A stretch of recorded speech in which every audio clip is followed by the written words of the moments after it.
নমস্কাৰ বন্ধু বান্ধৱীসকল, মই আজি বনাম এটা তুলসী চিৰাপ। তাৰ কাৰণে লাগিব অলপমান তুলসী আৰু কেইটামান জালুক আৰু এটুকুৰা কম পৰিমাণে আদা আৰু লাগিব এচামুচ মৌজোল আৰু কম পৰিমাণে অকণমান নিমখ।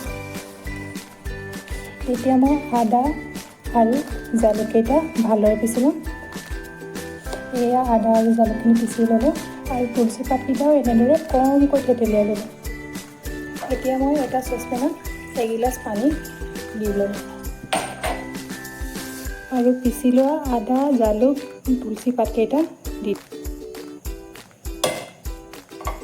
আৰু যেতিয়ালৈকে পানীখিনি উতলি আধা হৈ নাযায় তেতিয়ালৈকে আমি বইল কৰি থাকিম আৰু সম্পূৰ্ণৰূপে ইয়াৰ ৰসখিনি ওলাই যাবলৈ দিম। এতিয়া কম পৰিমাণে নিমখ অকণমান দি দিম। এয়া মোৰ চিৰা ৰেডি হৈ গ'ল। এতিয়া মই এখন চাকনিৰে চাকি ল'ম এনেদৰে